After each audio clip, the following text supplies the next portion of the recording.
My dear student, আমি তোমাদের ABTA test paper করাচ্ছি। যেখানে প্রতিটা ছেলে মেয়ে এবিটিএ টেস্ট পেপার নিয়ে অসুবিধা বোধ করে, সেখানে দাঁড়িয়ে না আমি তোমাদের যা করাচ্ছি একটু ভেবে দেখতে পারো যে কি করাচ্ছি। দেখো, আজ স্টার্ট করাচ্ছে পেজ নাম্বার 728। তোমার যদি ইতিহাসের শর্ট কোশ্চেনের অসুবিধা থাকে, পুরো ভিডিওগুলো দেখে থাকো, অবশ্যই লাভবান হবে। শুধু ইতিহাস নয়, প্রতি সাবজেক্ট পেয়ে যাবে। চ্যানেলে যাও, বাংলার পুরো ব্যাকরণ, বঙ্গনুবাদ সব পুরো সেট রয়েছে, দেখে নাও। দেখো, আজ স্টার্ট করছি 728 পৃষ্ঠা, দেখতে থাকো। দেখো, প্রথম প্রশ্ন, হিস্টোরিয়া শব্দটি এসেছে কোন শব্দ জানো? গ্রিক শব্দ থেকে। গ্রিক শব্দ হিস্টোরিয়া থেকে। দেখো, বিদ্যাসাগর সম্পূর্ণ আত্মজীবনীমূলক গ্রন্থের নাম প্রভাবতী সম্ভাষণ।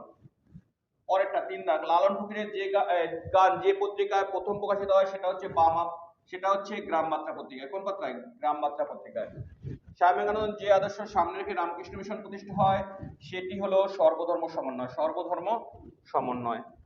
দেখো, তারপরে হচ্ছে নববিধান প্রতিষ্ঠা করে কেশবচন্দ্র সেন। নববিধানকে প্রতিষ্ঠা করে কেশবচন্দ্র সেন। কোল বিদ্রোহ হয়েছিল কোথায় জানো?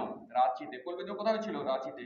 কোন সনদ আইন অনুসারে কোম্পানি শিক্ষা খাতে 1 লক্ষ টাকা ব্যয়ের কথা বলে? 1813 খ্রিস্টাব্দে সনদ আইন অনুসারে। তারপর দেখো, ভারতের প্রথম ভাইসরয় ছিল কে জানো? লর্ড ক্যানিং। লর্ড ক্যানিং। নিচের কোন ঐতিহাসিক ঘটনার সঙ্গে আনন্দমঠ যুক্ত? উত্তরে সন্ন্যাসী ফকির বিদ্রোহ। ঐতিহাসিক ঘটনা কোনটা রয়েছে? সন্ন্যাসী ফকির বিদ্রোহ। আর একটা জিনিস রয়েছে 76-এর মন্বন্তর। দেখো, তারপরে হচ্ছে কাকে আধুনিক চিত্রশিল্পের জনক বলা হয়? আধুনিক বাংলা ব্যঙ্গচিত্রের জনক হচ্ছে গগনেন্দ্রনাথ ঠাকুর। ব্যঙ্গচিত্রের জনক কে? গগনেন্দ্রনাথ ঠাকুর। ভারতের কারা প্রথম ছাপাখানা স্থাপন করেছিল? উত্তর হচ্ছে পর্তুগিজরা। কারা? পর্তুগিজরা। পাখি সব করে রব রাতির পোহাইল লাইনটি কে লিখেছে? উত্তর হচ্ছে মদনমোহন তর্কলঙ্কার। মদনমোহন তর্কলঙ্কার। লর্ড কার্জন বঙ্গভঙ্গ সিদ্ধান্ত করেছিল 1905 খ্রিস্টাব্দে 16 অক্টোবর। 1905 খ্রিস্টাব্দে 16 অক্টোবর। তারপর দেখো, ভারতে গান্ধীজির প্রথম সত্যাগ্রহ হচ্ছে চম্পারণ সত্যাগ্রহ। চম্পারণ সত্যাগ্রহ।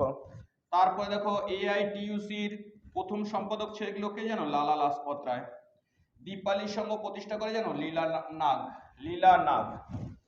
দেখো, পরের প্রশ্ন, আজাদ হিন্দ ফৌজের ঝাঁসি রানী ব্রিগেডের নেতৃত্ব দিয়েছিল কে জানো? লক্ষ্মী স্বামীনাথন। লক্ষ্মী স্বামীনাথন। ব্রিটিশ প্রধানমন্ত্রী র্যামসে ম্যাকডোনাল্ড সাম্প্রদায়িক বাটোয়ারা নীতি ঘোষণা করেন কবে জানো? 1932 খ্রিস্টাব্দে। Ramsay McDonald. আর সাম্প্রদায়িক বাটোয়ারা নীতি কি? হিন্দু মুসলিম দুটো পৃথক জাতি, এক জাতি দ্বারা অন্য জাতির উন্নতি সম্ভব নয়। দেখো, ভারতের স্বাধীনতা আইন পাশ হয়েছিল কবে? কোথায় জানো? ইংল্যান্ডে। কোথায় পাশ হয়েছিল? ইংল্যান্ডে। তারপর 20টা দেখো, এ ট্রেন টু পাকিস্তান বইটি লিখেছে কে জানো? খুশবন্ত সিং। এ ট্রেন টু পাকিস্তান বইটি লেখে খুশবন্ত সিং।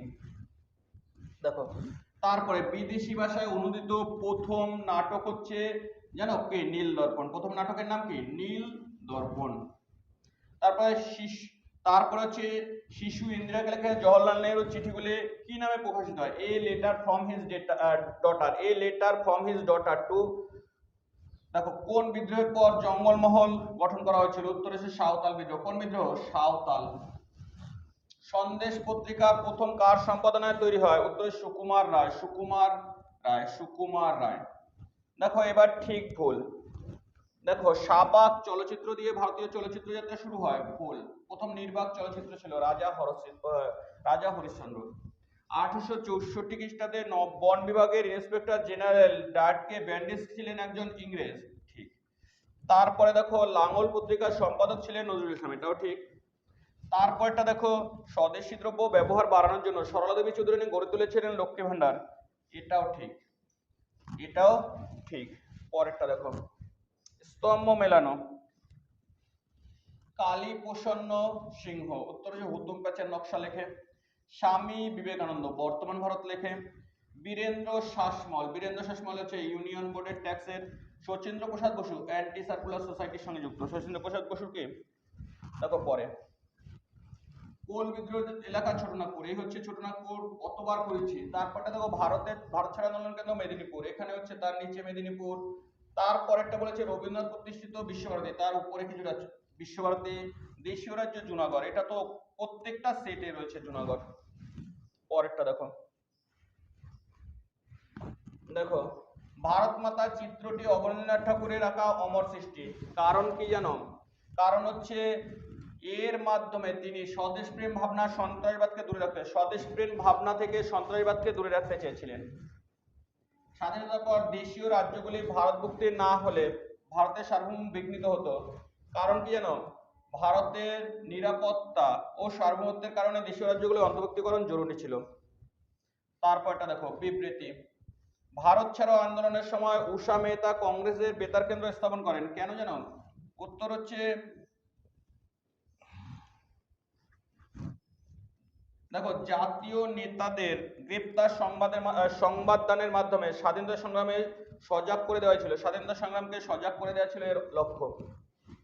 এই ছিল এসেটের সকল এমসিকিউ এসিকিউ। সঙ্গে কি ছিল জানো? সঙ্গে ম্যাপ পয়েন্টিং ছিল। দেখতে থাকো, তুমি লাভবান হবে, দেখতে থাকো। আর সাবস্ক্রাইব করে রেখে দাও চ্যানেলটি।